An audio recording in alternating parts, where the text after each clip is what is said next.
E aí, pessoal? Acharam que ia se livrar de mim, né? Mas tô aqui. O Quadro me pediu para gravar para vocês um conteúdo que fosse, ao mesmo tempo, pedagógico e lúdico, sem a carga de uma videoaula. Eu decidi, então, falar de um assunto que eu gosto muito e que tem tudo a ver com a minha área e com o conteúdo que vocês certamente vão ver este ano. São filmes. Vocês ficam me dizendo para passar esse filme ou aquele filme. Eu sempre digo que o tempo que a gente tem em aula dificulta muito isso. Já que o tempo nos foi dado, mesmo que em circunstâncias meio estranhas, aqui vai uma dica de filme.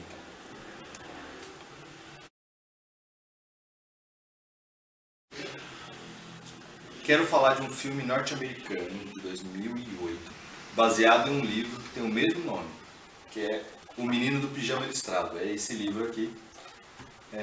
O livro está aqui, né?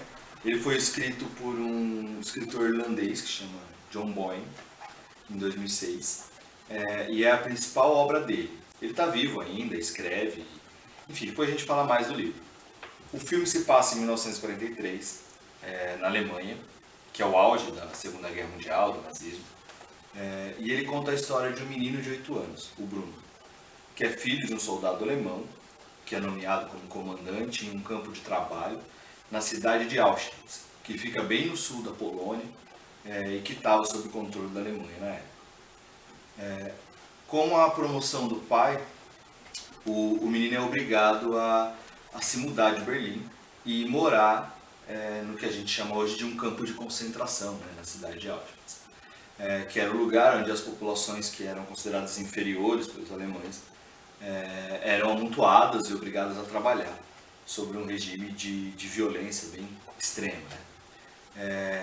Nessa nova casa, que fica bem afastada no campo, na zona rural, o menino começa a tentar entender o que estava acontecendo naquele lugar, né? no que o pai estava envolvido. A casa onde ele vive fica longe do campo propriamente dito. O barato do filme é que a história toda se concentra no garoto, que é extremamente ingênuo, inocente, e não faz a mais vaga ideia do que está acontecendo em volta dele, e nem exatamente o que é aquele lugar onde o pai trabalha, que é cheio de pessoas esquisitas, com roupas estranhas e tudo mais. A beleza do filme não está na explicação que ele dá sobre a guerra ou sobre o nazismo alemão da época, mas em falar sobre os horrores que estavam acontecendo com o filtro da inocência do Bruno, né? Essa coisa do Bruno não entender e não conseguir compreender o que estava acontecendo, né? A pessoa que assiste o filme sabe mais sobre o que está rolando ali naquele período do que o personagem principal. E isso acaba criando uma angústia em quem está assistindo, né? Tem hora que você fica até com raiva do Bruno, porque ele não consegue entender, ele ignora o que está acontecendo. O filme ele vai discutir algumas questões que são importantes e que certamente vão aparecer nas aulas em algum momento. E aí eu separei duas dessas questões para a gente falar um pouquinho mais.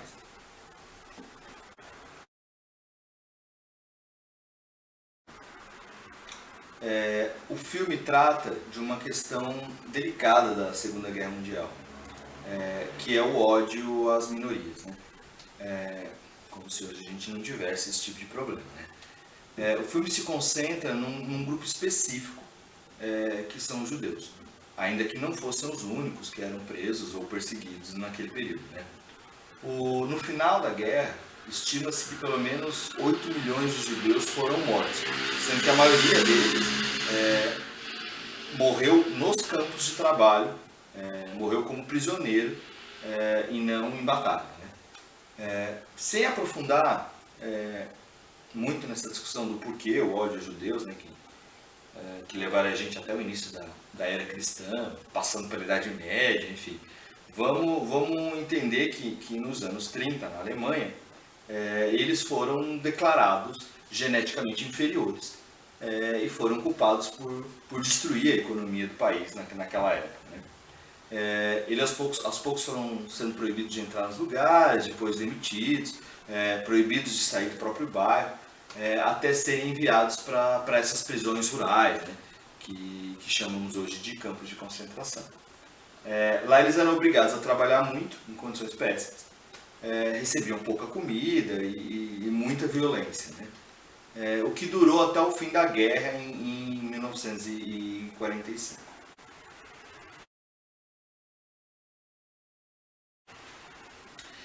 Entre 1941 e 42 tem início o que a gente chama hoje de a solução final. Esse era o plano do governo alemão para resolver a questão dessa população chamada de indesejado, né, na Alemanha. Os campos de concentração eles foram construídos para abrigar todas essas pessoas, obrigar elas a trabalhar, né? E depois desse período aí do comecinho dos anos 40, de também eliminar todas aquelas pessoas, principalmente aquelas que fossem menos produtivas, né? Essa eliminação era muito sistemática, né? Geralmente eles usavam um gás, onde grupos inteiros morriam em poucos minutos dentro de umas salas bem pequenas, assim, que simulavam um banheiro, né? Como se fosse uma sala de banho. Depois os corpos eram retirados de lá e na maioria das vezes eram cremados. Esse absurdo, maluco, sem tamanho, durou anos na Alemanha. E é um período terrível da história desses povos, né? Que mesmo assim lutaram das mais variadas formas para tentar sobreviver. Os judeus chamam esse período de Holocausto, que numa tradução livre seria algo como o sacrifício de um povo, né? Para se referir a esse período.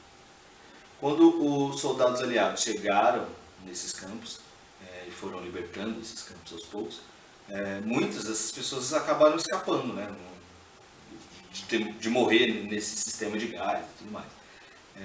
E aí elas estavam profundamente magras, a maioria estava doente, a situação é absolutamente terrível, assim, quando esses campos foram libertados. Enfim, esse é um episódio dos mais bizarros da história da Europa, que acabou inspirando a criação da Declaração dos Direitos Humanos, que a gente tem hoje, e da própria ONU, depois que a Segunda Guerra acabou em 1945. Quando eu brinco com vocês que o que importa para a história é hoje, né?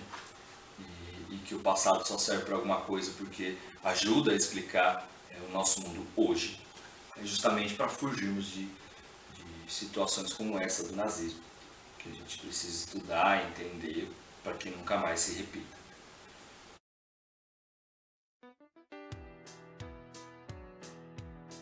Voltando ao filme, assistam esse trem aí, esse filme, e comentem quais foram as impressões que vocês tiveram sobre ele, né? Ele não está mais no Netflix, mas é fácil achar ele na internet, e ele está em outras plataformas de streaming, aí, várias delas estão abertas agora, então não deve ser difícil de achar. Lembrando, né, que o título é O Menino do Pijama Listrado, né? O livro e o filme eles são bem diferentes, então o desafio que eu faço para vocês é que vocês também leiam o livro. Ele é fininho, ele é tranquilo de ler, e vocês também acham, até em versão digital, e a experiência é completamente diferente. Então, meu desafio é esse: leiam o livro, assistam o filme e discutam essa diferença.